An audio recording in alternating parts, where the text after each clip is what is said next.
तो hello students, स्वागत है आप सभी का एक और बार फिर से हमारे यूट्यूब चैनल या फिर कहें आपका एक तरीके से educational YouTube channel smart mind army में। आप सभी को जैसा मालूम है, हमारा जो पिछला लेक्चर था उसमें मैंने आपको थर्ड लॉ ऑफ मोशन बताया था, है जो काफ़ी इंटरेस्टिंग था। उसके ऊपर थोड़े बहुत क्वेश्चन भी करवाए होंगे या फिर नहीं करवाए होंगे, तो इसका मतलब शायद बुक में है गिवन हो आपके। ठीक है, तो अब क्या करने वाले हैं, आज आपके लास्ट टॉपिक को पढ़ने वाले हैं हम इस चैप्टर के, जो बहुत ही सही है और आपको मज़ा भी आएगा आज का टॉपिक पढ़ के। तो शुरू करते हैं आज का आपका टॉपिक। आपके नोट्स ले लेते हैं एक बार, जो खुद बनाए हैं मैंने, और उनसे ही आपकी आज की क्लास को शुरू करते हैं। तो मेरा नाम है देव सिंह और मैं आप सभी को पढ़ाता हूँ साइंस। तो शुरू करते हैं, आ जाओ। तो आपका जो आज का टॉपिक है वो है कंजर्वेशन ऑफ मोमेंटम। अब कई सारे बच्चे जो मेरे संग फर्स्ट चैप्टर से जुड़े हुए हैं इस चैनल से, और चाहे जुड़े भी नहीं है या फिर उन्होंने अगर मेरा एटम्स वाला जो चैप्टर है, थर्ड चैप्टर वो करा हुआ है या फिर फोर्थ चैप्टर भी करा हुआ है, तो उन सभी को मालूम है डाल्टन एटॉमिक थ्योरी हुई और बहुत सारे पोस्टुलेट्स हुए। उनमें क्या होता है, कंजर्वेशन ऑफ क्या बोलते हैं आपका एनर्जी दिया हुआ है।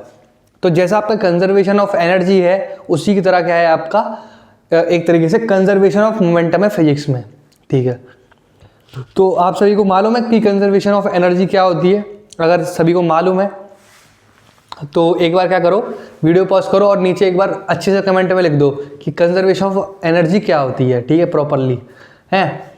तो जैसे लिख दिया होगा आपने। ठीक है, अब देखो कंजर्वेशन ऑफ मोमेंटम कुछ नहीं है, जो आपकी सीधी डेफिनेशन थी ना कंजर्वेशन ऑफ एनर्जी की, उसको ही मैंने क्या किया, थोड़ा सा मॉडिफाई कर दिया और वही क्या बन गई आपकी कंजर्वेशन ऑफ मोमेंटम बन गई। तो पहले क्या डेफिनेशन को लिख लें क्या? ठीक है, लिख लें क्या, बताओ। चलो लिख देते हैं। तो आप एक कंजर्वेशन ऑफ मोमेंटम जो होता है, इसका एक लॉ दिया गया। लॉ मतलब आप सब जानते ही हो, तो नेचर में प्री डिफाइंड होते हैं। हम कुछ एजम्पशन लेते हैं, जैसे अगर मैं आपसे बोलूं कि कोई पेड़ पे फल है वो नीचे गिरेगा, तो मैं बोल देता हूँ ग्रेविटेशनल फोर्स है, और उसके पोस्टुलेट दे दूं कि ये गिरना ही गिरना है, ये ऐसा नहीं होगा कि ऊपर जाएगा। और मैंने क्या लिया है, बाकी कंडीशंस को क्या लिया है, फेवरेबल लिया है। फेवरेबल यानी अपने तरीके से मॉडिफाई कर दिया, या फिर एक तरीके से कहूँ बहुत सारी चीज़ें मैंने नेगलेक्ट कर दी हैं। तो मैं क्या बोलूँगा कि ये नीचे ही गिरेगा है, तो ये मैंने क्या दे दिया, एक तरीके से लॉ दे दिया कि हमेशा कोई भी चीज़ ऊपर लटकी तो नीचे ही आएगी। ऐसी जो आपके न्यूटन जी थे, उन्हें क्या किया, कंजर्वेशन ऑफ मोमेंटम में एक लॉ ऑफ क्या दिया, कंजर्वेशन ऑफ मोमेंटम। ये आपका टॉपिक के अंदर ही एक सब टॉपिक है। ठीक है, तो कंफ्यूज मत हो जाना, पर आपसे पेपर में यही पूछा जाएगा, law of conservation of momentum. ज़्यादातर मैंने जहाँ भी स्कूल के बच्चों से पूछा है, उनको पढ़ाया है, तो उनका एक ही बोलना है कि भैया हमारा जब भी पेपर आता है, और उसमें खासकर अगर ये वाला चैप्टर है आपका force and laws of motion, तो उसमें किस टाइप का क्वेश्चन पूछा जाता है, explain law of conservation of momentum, explain it by creating a mathematical equation and drawing a neat clean example, या फिर कहें इक्वेशन डेरिवेशन करनी है, सीधी बात। तो उसको मैं आपको कराऊंगा बढ़िया से। पहले देखो, मैं अभी आपको डेफिनेशन लिखवाऊंगा, उसके बाद मैं आपको सीधे सीधे बताऊंगा कि उसकी एक तरीके से इक्वेशन क्या निकल के आती है। ठीक है, उसके बाद थोड़े से क्वेश्चन करेंगे, उसके बाद फिर तो आप समझ ही जाओ। तो ठीक है, आपकी पहले डेफिनेशन लिखते हैं। क्या बोल रहा है आपकी, ये बोल रहा है for 2 or more bodies in an isolated system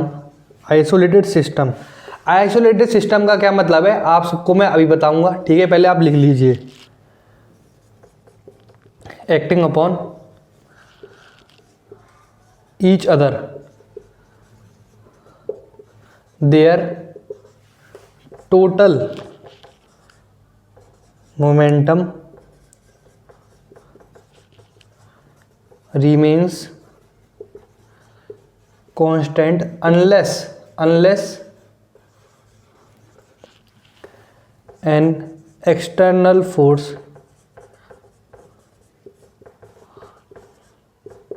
is applied। या फिर मैं इसको एक तरीके से और कह सकता हूँ, डबल ऑब्लिक लगा देंगे इधर, momentum can neither be created, तो छोड़ो इसको, अच्छा ही लगेगा इसमें। वही लाइन है आपकी, आप सब जानती हो, जिसने कमेंट में लिखा होगा वही आ जाएगी इसमें कि momentum can never be created nor be destroyed, it can only be transform from one form to another, one form to another form नहीं, sorry, one body to another body, ये हो जाएगा। ठीक है, तो क्या करते हैं आपका, पहले आपको समझाता हूँ मैं इसको। तो देखो, फॉर 2 और मोर बॉडीज हैं, अब मैं ले रहा हूँ 2 बॉडी है, एक ए है एक बी है, ठीक है, बस अभी एग्जांपल है, अगली मैं एक क्वेश्चन बताऊंगा। ठीक है, फॉर 2 और more bodies in an isolated system, isolated system का मतलब ये होता है बाहर से कोई भी छिड़कानी नहीं करी जा रही है उस सिस्टम में, वो सिस्टम आपके हाथों से दूर है, आपकी पहुंच से दूर है, एक तरीके से यही होता है। आइसोलेटेड का मतलब क्या होता है कि मैंने इस जगह को आइसोलेट कर दिया, जैसे आप कोविड में आपने सुना होगा कि ये आइसोलेटेड जगह है, आइसोलेटेड रीजन है। आइसोलेटेड का मतलब क्या होता है, एक तरीके से रिस्ट्रिक्टेड, जिस पे कोई भी बाहर की कोई भी एक तरीके से इन्वॉल्वमेंट नहीं होनी चाहिए। तो कोई ऐसी 2 और मोर बॉडी जो एक क्या आइसोलेटेड सिस्टम में, जो जिसमें कोई भी छेड़खानी नहीं है, एक्टिंग अपॉन ईच अदर, यानी एक दूसरे के ऊपर कोई ना कुछ काम कर रही हैं। Their total momentum remains constant, उनका जो टोटल मोमेंटम होता है, यानी एक तरीके से जो फाइनल था और जो तरीके इनिशियल था और फाइनल था, एक वो तरीके से क्या होता है, रिमेन्स कांस्टेंट। कब तक, unless an external force is applied. कोई भी 2 बॉडी हैं, वो कुछ भी काम कर रही हैं आइसोलेटेड सिस्टम के अंदर, तो उनका मोमेंटम क्या रहता है, एक तरीके से कंजर्व रहता है, इनिशियल फाइनल के बराबर होता है, एक तरीके से यही बोलना चाहिए, वो आपको पता चल जाएगी। ठीक है, अनलेस कब तक, an external force is applied, यानी अगर मेरी 2 बॉडी एक दूसरे के ऊपर एक्ट कर रही है मोमेंटम का, मोमेंटम एक्शन कुछ भी हो रहा है और मैं बाहर से फोर्स नहीं लगा रहा हूँ, तो क्या होगा, law of conservation of momentum follow होगा। जैसे ही मैंने कुछ भी थोड़ी बहुत भी छिड़कानी करी उसके ऊपर, तो उससे क्या होगा, मेरा सिस्टम बिगड़ जाएगा और ये लॉ फॉलो नहीं होगा। ठीक है, तो अब इसकी डेरिवेशन कर लेते हैं। ठीक है, लिख लिया होगा आपने, आशा करता हूँ। अरे चलो आगे चलते हैं। ठीक है, ज़्यादा टाइम नहीं है भाई, आधा लेक्चर भी तो देखना है ना, हैं। आप देखो भाई, सब सही चल रहा है। ठीक है, अब तो आप पढ़ो भाई, है, आपकी प्रैक्टिस अच्छे से अपलोड हो रही है, लेक्चर भी अब टाइम पे अपलोड हो रहे हैं, all everything is sort out for you. ठीक है, डोंट टेक टेंशन। ओके, तो देखो हमने थर्ड लॉ में क्या पढ़ा था कि अगर मेरी फोर्स ए बॉडी बी पे फोर्स लगा रही है, वो किसके बराबर होता है, मेरा नेगेटिव मेरी बी बॉडी ए पर फोर्स लगाए। ठीक है, ये हमने किससे पढ़ा था, फ्रॉम थर्ड लॉ। ठीक है, लिख देता हूँ फ्रॉम थर्ड लॉ। अगर किसी ने पढ़ा नहीं है तो कोई बात नहीं है, मेरी प्लेलिस्ट आएगी एंडिंग में, या फिर एक काम कर सकते हो आप, ऊपर आई बटन जो दिया हुआ है उस पर क्लिक करके मेरी प्लेलिस्ट को एक्सेस कर सकते हो और उस पर सारे वीडियोस आप देख सकते हो, जिस भी टॉपिक में आपको डाउट है। तो F equal to F minus A B, ये था हमारा कोर कॉन्सेप्ट। ठीक है, इसी से आपकी देखना इक्वेशन कैसे डिराइव्ड होती है। मेरी 2 बॉडी है, एक है ए एक है बी, वो यहाँ बना देता हूँ, एक ए है और एक बी है। ठीक है, ये तो होगा फर्स्ट केस। इसमें क्या हो रहा है कि आपकी ए बॉडी मूव कर रही है और बी बॉडी भी मूव कर रही है, जिसका मास क्या है, एम ए, और इसका मास क्या है, एम बी। ठीक है, एम बी आपको आजकल मालूम ही होगा, अंकित बेनपुरिया जी बहुत ट्रेंडिंग में है, तो एम बी वही होता है, मसल विलेज है। तो एम बी हो गया, तो किससे चल रहा है, ये यू ए से चल रहा है, और ये यू बी। यू बी का क्या मतलब है, इसमें एक तरीके से initial velocity of a object और initial velocity of b object. अब क्या होता है, ये दोनों आइसोलेटेड सिस्टम में और एक दूसरे से टकरा जाते हैं। क्यों, क्योंकि एक तरीके से ये मूव कर रहे थे और दोनों एक दूसरे से टकरा गए, यानी यू ए इसमें क्या था, एक तरीके से ग्रेटर था, वो यू बी से टकरा गया। अब जैसे ये दोनों होते हैं, तो पहले में तो चल रहे हैं, फिर दूसरे में क्या होता है, कोलिजन होता है, कोलिजन यानी टकराना। थर्ड में क्या होगा, टकराने के बाद एम ए वी ए से मूव करेगी और एम बी क्या होगी आपकी, वी बी से मूव करेगी। ठीक है, अब ये कैसे हुआ और इसका जो मोमेंटम था वो इसके बराबर कैसे आएगा, देखिए फोर्स ए बी किसके बराबर है, माइनस फोर्स ए, यानी ए ने बी पे लगाया वही बी का ए पे, ठीक है। अब इक्वेशन लिख लेते हैं आपकी क्या होती है। अगर मैं इधर ए ऑब्जेक्ट ले रहा हूँ, ए बी पे लगा रहा है, तो इसमें ए ऑब्जेक्ट को ले लेता हूँ मैं, M A V A minus U A upon T, और यहाँ बी किस पे लगा रहा है, फोर्स ए पे लगा रहा है, तो यहाँ पे बी आएगा माइनस का M B we B minus U B divided by T. अब क्या करते हैं, टी से टी कैंसिल हो गया, okay. M A V A minus m A you a equal to minus का M B we B plus M B you b. अब क्या करते हैं, आपकी इनिशियल वेलोसिटी के जो टर्म्स हैं उनको क्या करते हैं, एक साइड ले आते हैं। तो ये क्या हो जाएगा आपका, M A V A plus M B we B equal to M A you A plus M B you B. तो आज इसमें आप एक चीज़ देख सकते हो, क्या खुद देखिए आप, मेरा मास और इनटू वेलोसिटी हो रहा है, इसकी मोमेंटम प्लस इसका मोमेंटम, वो किसके बराबर आ रहा है, मेरे फाइनल के बराबर, एम बी वी बी और एम ए वी ए। ये हो गई मेरी एक तरीके से क्या हो गई, आपकी फाइनल इक्वेशन डिराइव्ड हो गई, इक्वेशन डिराइव्ड। इसको थोड़ा अच्छे से लिख लेता हूँ, ऊपर से थोड़ा कट सा हो गया है, ठीक है, अच्छे से दिखना चाहिए आप सब लोगों को। एम बी वी बी, ठीक है, ये हुई आपकी इक्वेशन। समझ में आ गई होगी। कई बच्चे पूछेंगे भैया कि आपने ए और बी ये फोर्स वाले क्यों ली इक्वेशन, क्योंकि देख मैं इसमें क्या कराऊंगा, दोनों का कोलिजन कराऊंगा या फिर एक तरीके से मोमेंटम चेंज होगा, तो क्या होगा, एक तरीके से एक्सटर्नल फोर्स कोई अप्लाई नहीं कर रहे हो, तो क्या होगा, इनिशियल फाइनल के बराबर तो होगा, ये सीधी सी बात है, ठीक है। अगर कुछ बराबर नहीं होता तो इसमें मैं कुछ एडिशन करता या सब्ट्रैक्शन करता, ठीक है। तो इसी के साथ आपका ये इक्वेशन डिराइव हो चुकी है यहाँ पर। अब थोड़े से क्वेश्चन कर लेते हैं जो आपके एग्जाम के पॉइंट ऑफ व्यू से बहुत ज़्यादा इंपॉर्टेंट है, और ये आप इसको इंपॉर्टेंट मार्क कर लें अपनी कॉपी में, अगर नोट्स बना रहे होंगे या फिर कहीं भी लिख रहे होंगे, रफ में लिख रहे होंगे, अगर डाउट है कहीं भी तो इसको इंपॉर्टेंट मार्क कर लें। अब चलते हैं आपके कुछ क्वेश्चंस पर, उनको करते हैं, ठीक है। सब मिटा देता हूँ ताकि ज़्यादा जगह मिले और अच्छे से सॉल्विंग हो पाए क्वेश्चंस की।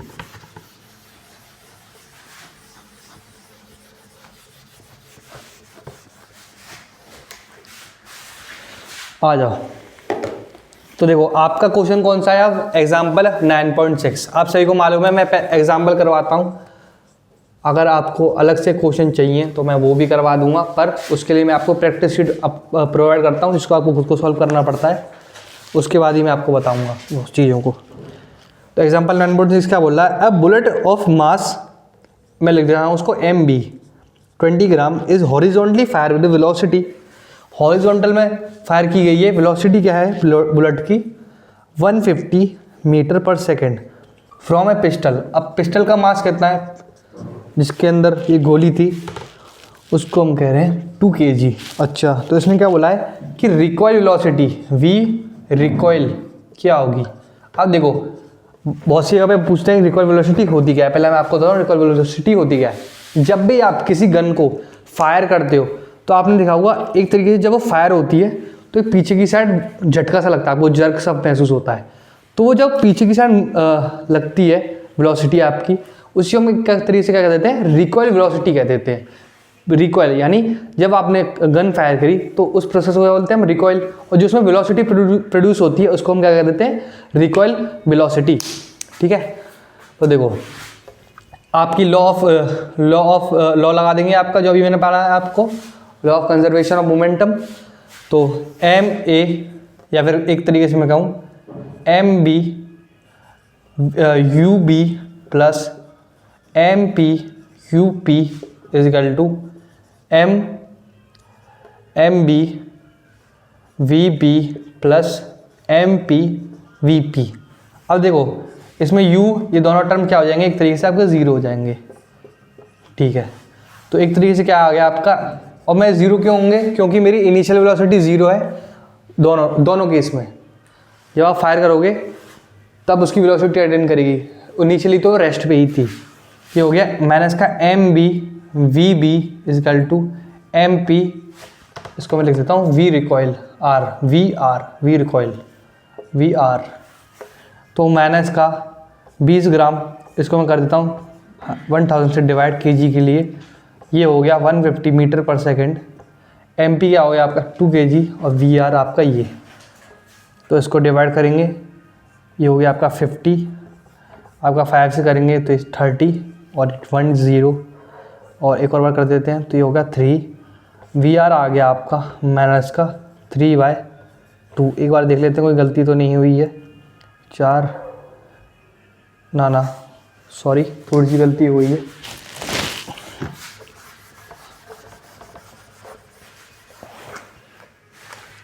माइनस का 20/1000 into 150 equal to 2 into V R. ठीक है, तो ये हो गया इससे ये 253, नहीं सॉरी सही था, थोड़ा कन्फ्यूजन हो गया, सही था वो, माइनस का 3/2। तो ये क्या हो गया आपका एक तरीके से माइनस का 1.5 मीटर पर सेकेंड। ठीक है, अब इसे माइनस क्या इंडिकेट कर रहा है, माइनस ये इंडिकेट कर रहा है अगर आपकी बुलेट इस साइड गई है तो आपकी बंदूक की वेलोसिटी जो होगी या पिस्टल की वो उल्टी साइड होगी, उल्टी डायरेक्शन में होगी उसके। ठीक है, समझ गए होगे। अब चलते हैं आपकी नेक्स्ट क्वेश्चन पर।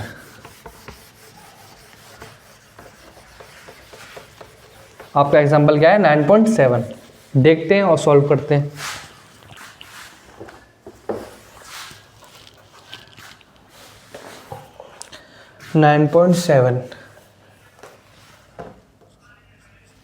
क्या बोल रहा है, a girl of mass mg लिख देता हूँ, मास ऑफ गर्ल क्या है 40 kg।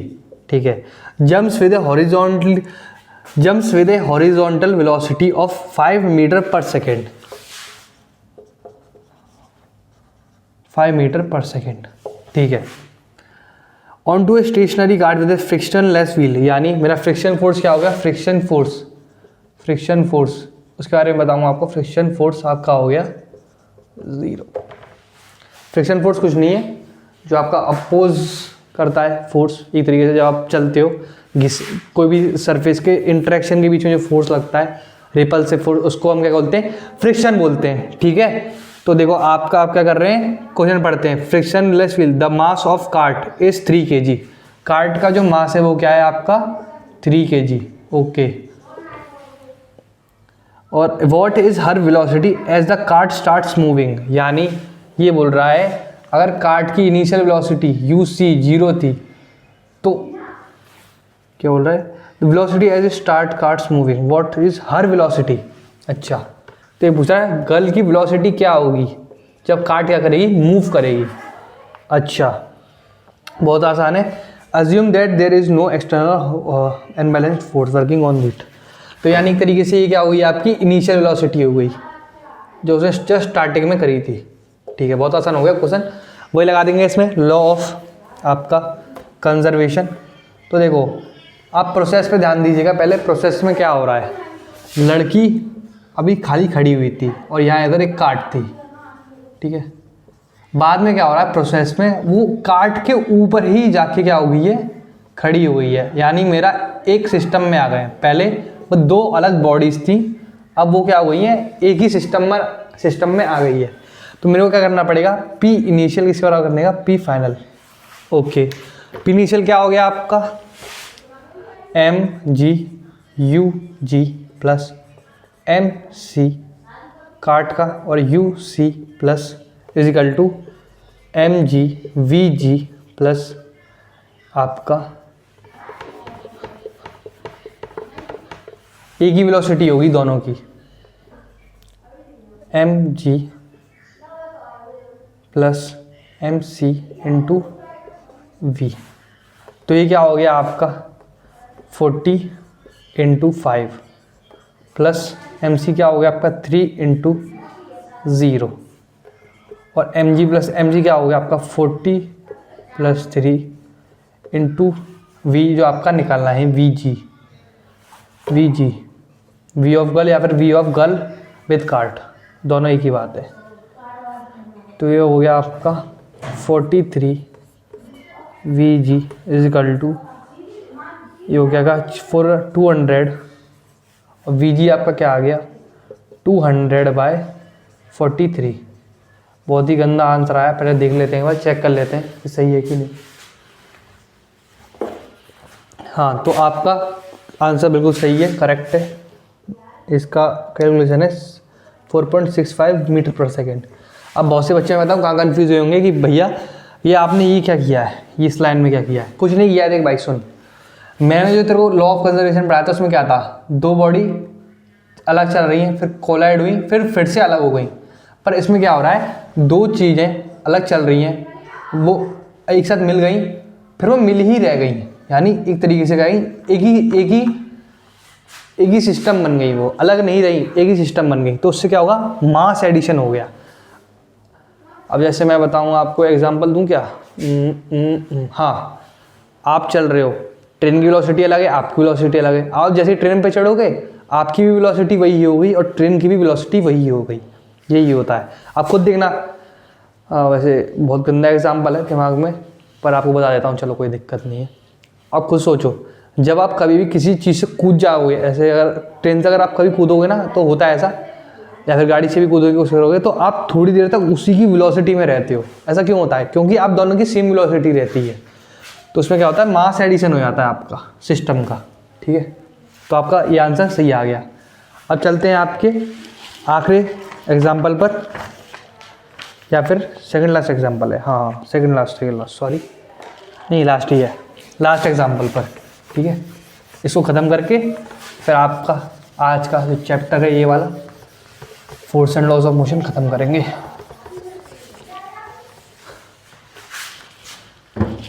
तो लिखते हैं एक्सरसाइज एग्जाम्पल 9.7।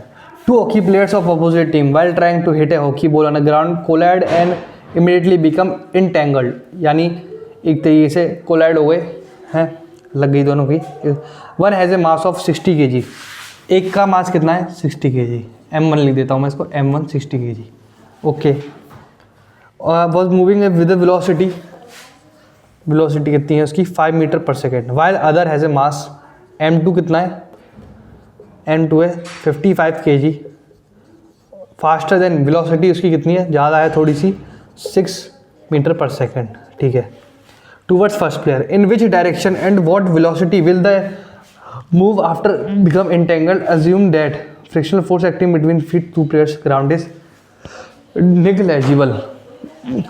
बहुत आसान क्वेश्चन है, बहुत आसान क्वेश्चन है। कैसे, इसने ये पूछा है कि उनकी फाइनल वेलोसिटी क्या होगी भिड़ने के बाद, तो ये क्या होगा, एक तरीके से इनकी इनिशियल वेलोसिटी हो गई।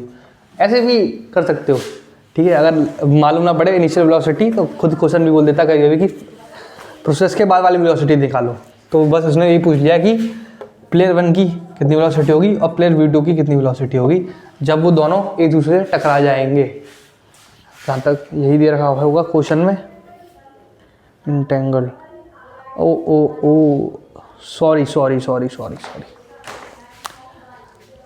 इंटेंगल का मतलब मैंने आपको थोड़ा गलत बता दिया। इंटेंगल का मतलब है वो दोनों एक तरीके से जब एक ही उसमें कोलाइड हो गए, तब उसके बाद जस्ट वेलोसिटी क्या होगी, जब वो एक तरीके से दोनों एक ही साइड में हो गए।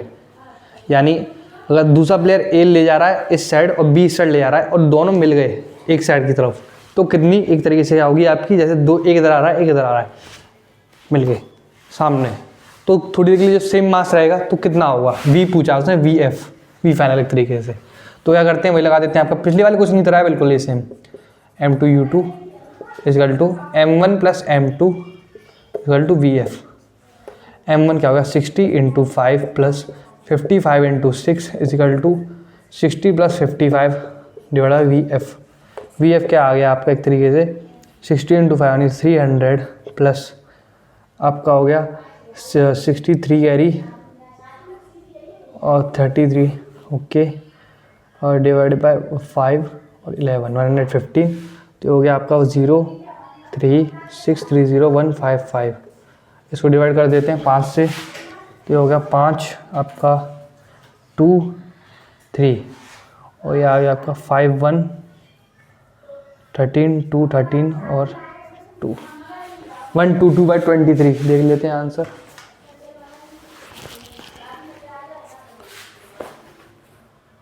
कुछ गलती हुई है लग रहा है। 115 देखो मेरे से भी गलती हो गई। क्वेश्चन इतना ध्यान से पढ़ा ही नहीं, फिर से गलती हो गई। क्या हो गया इसमें, हमको एक डायरेक्शन का लेनी पड़ेगी, उल्टी लेनी पड़ेगी। ठीक है, तो क्या करते हैं, यू की ले लें क्या? चलो यू की ले लेते हैं। इसको हम ले लेते हैं जैसे ये वाली बॉडी इस साइड जा रही है, पर हमने क्या लेना है, हमारी जो डायरेक्शन है वो इस साइड है। ठीक है, तो देखो ओके ओके हाँ, तो ये हो गया इधर माइनस माइनस माइनस, तो ये हो गया आपका 30/115, जिसको मैं लिखूँगा 23/6। ठीक है, अब ये वी एफ जो है आपकी वी फाइनल वो किस डायरेक्शन में है? अगर मैंने इसको इधर माना था आपका U1 को और U2 को मैंने इधर माना था, तो U1 मैंने क्या लिया था, इनिशियली नेगेटिव लिया था। अगर ये नेगेटिव आता तो इसका मतलब ये था ये इसी साइड जाएगी, पर नहीं, बॉल जाएगी आपकी, आप मतलब दोनों प्लेयर जाएंगे आपका एक तरीके से इस साइड, इंटेंगल होने के बाद। समझ आ गया होगा? क्वेश्चन नहीं समझ आया तो कोई दिक्कत नहीं है, मैं फिर से बता दूंगा आपको, क्योंकि थोड़ा सा अभी शायद क्या हो सकता है कन्फ्यूजन हो रहा हो। फिर से बता देता हूँ, समझ आ जाएगा। तो देखो, दो प्लेयर थे हॉकी के, ए और बी टीम के, दोनों जब एक दूसरे से पास आए टकराने के लिए, तो क्या हुआ, एक तरीके से जब वो दोनों टकराए एक दूसरे से, तो थोड़ी देर के लिए क्या हुआ, सेम तरीके से एक तरीके से मूव हुई बॉल, उनकी मोमेंटम कैसे हो गया, एक तरीके से मास ऐड हो गया, वही बात है, थोड़ी देर के लिए है।